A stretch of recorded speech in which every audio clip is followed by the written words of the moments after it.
So when most people think of Hieratic, they think of Hieratic Seal here, a game-changing card that came out in the Link Variants pack.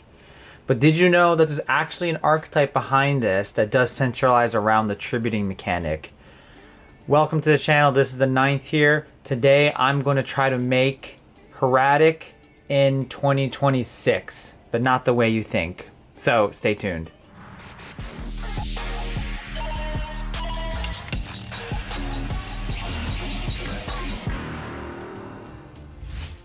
So recently I've been really into the Egyptian themed decks, something like Gravekeepers, Odeon, and now Hieratics. So for those who don't know, there is a whole Hieratic deck out there, and I had to pick up the core. So as you can see here, luckily I was able to pick it up cheap. I didn't actually realize they have it's called Duel here, so Gemini, normal monsters, and everything you could ever ask for.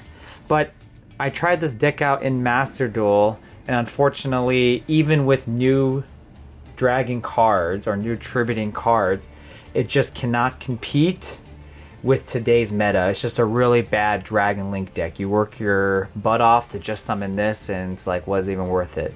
So what I'm going to try to do is make a 2014 or 2015 OCG format compatible version, because at least in that game, unless you play against the most powerful deck ever, you will not lose within 1 or 2 turns, right? There is a little grind game, there's a little bit back and forth. So today I wanted to show you my deck list, what kind of cards I'm adding, what I'm thinking about, and I want to hear your suggestions to make this a compatible 2014-2015 deck. So without further ado, let's take a quick look. So this obviously is too new. And as you'll see here, this is also a newer card. I've seen it, I've never read the card until recently, but this is also out. So for cards that are guaranteed going to be in the extra deck is the rank 8, as well as the rank 6. Both amazing cards, and there are cards in the deck that let you manipulate levels. So this is going to be a staple in the deck. I still have to figure out how many copies, probably 1 or 2. So first off, we have our Gemini monster as well as our normal monster. So they can be summoned from the deck, and there are cards that utilize normal monsters in the graveyard. We have a couple that you have to banish normal monsters to activate effects or to summon themselves. So I'm still looking for one more normal monster. I am thinking about one of the tuners, but that's those are, I guess you'd say, the bricks. So this is the monster I was telling you about before. You have to banish 2 dragons from your grave, and one of them has to be a normal monster. So you can just special summon that out. So this is our first serious monster. So it's kind of like a cyber dragon. If your opponent controls monsters you can just special summon it. And most of the Hieratic monsters have an effect where they're tributed. You can summon a dragon from your deck, but its attack becomes 0. So that's kind of the theme of the deck. You tribute your monsters, you get ones out from the deck, and you can play through there. So there's another one here. You can tribute your Hieratic monster, special summon it. So for example, if you tribute this, then you get this effect. And this house has an effect where you can tribute a Hieratic monster to pop back row. Same deal with this one. You contribute one of your monsters to special summon it, and you contribute one of your monsters to pop a monster. And same, if it's tributed, you can special summon from your deck. So this one you can summon without tribute, and you can target a normal monster, and all of your guys become that same level. So that's how you'll be able to utilize rank 6 or rank 8s pretty easily. And now for spell cards. So it does have a non-once per turn Rhoda, which is essential in the deck. The list I've seen online has 2. I still have to experiment with it. It does kind of, I think, make bricked hands a little less bricked. The only thing is, the idea is like you search one, you special summon it, and then what do you do, right? So that obviously can't compete with what we're doing in 2026. This one here is also necessary. I don't know if I want to play 1 or 2. This one lets you special summon a Hieratic from hand. So a lot of them are high level monsters and difficult to get out of your hand, so at least this lets you summon from the hand. Same deal if you do that in the 2026 format, it's like, alright, who cares? They do have a lot of very interesting trap cards though. This one here, you tribute one of your Hieratic monsters, target one of their cards, and banish it, so you get a plus. This one here, you tribute one of your guys, and it's an Omni Negate, and it's a counter trap. And this one's pretty interesting and is a TCG exclusive. So first effect, you can send one of your Hieratic monsters from your deck to your graveyard. And second effect is you can return your banished Hieratics from banishment to graveyard. So that is fuel for your big guys, as well as what you'll see in a sec, Dragon Rulers. So this deck has always been available while Dragon Rulers have existed. It's just that why would you play this when, you know, the Dragon Ruler deck pure, even if everything's limited, is better. But you know, I want to be able to play this deck.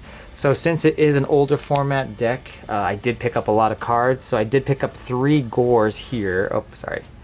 3 Gores here. A very interesting issue in the OCG. This card only has 1 printing ever. So, I mean, it's not that expensive. It's like $3 a copy, right? But it's very interesting that it's only been printed once. So I was able to find it in my local card shop for a pretty good price. Online, there's not a lot of listings. Obviously, the Red Eyes Darkness Dragon. This card is just absolutely amazing. You know, it's Red Eyes. So since it is a slower format, the D here, I had to pick this up too because I don't have it. You know, you can just do some very basic plays, you know, set some back row, summon this in your G, and you know, you're praying to God that they don't just kill you that turn, right? And this is the only Dragon Ruler I have right now. I did have Tempest by Solar when everything got reprinted, so I will have to pick up Dragon Rulers in the future. So part 2, you'll be able to see the Dragon Rulers. So I have to decide which format I want to play this in, because obviously, most of these cards, except for the TCG exclusives, were legal at the time. These are the only 2 cards that are TCG exclusives, so these weren't legal when Hieratic first came out. So assuming these are legal, the Dragon Rulers kind of have their own play, and it's kind of like, do you play Dragon Rulers with a few Hieratics, or you know, a bunch of Hieratics with a few Dragon Rulers, etc., right? And you know, kind of loses the identity. So I'm thinking about playing the format where all the Dragon Rulers are either semi or limited, so that they contribute to the deck, but they're not, you know, taking over the identity. So, you know, stay tuned for that, and give me some recommendations. And this one, Doragorando. So I've never seen this card before. I actually had to look it up, and I did find it in the 100 yen section of my local card shop. I still have to decide if I want to play 1 or 2 of these. So this card has 2 effects. One is you can revive a normal monster with 1,000 less attack. So I do not have a current target. I mean, I guess I do have this, right? I don't have the target I want, which would be a tuner. But it's a great normal summon. And then it has another effect that involves tributing, so you can activate the other Hieratic effects. So there is a lot of potential for this deck. I have to see if this is legal. I'm pretty sure it is. But obviously, I don't think, you know, when there's Gores, why would you play this, right? It's like, so tell me what you guys think of this idea. Am I stupid? Am I crazy?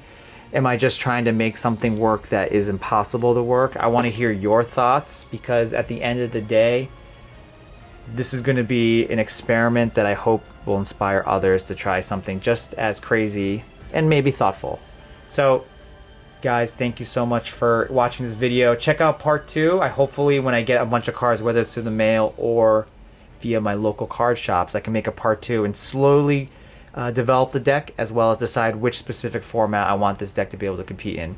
So guys, thank you. Take care. Peace.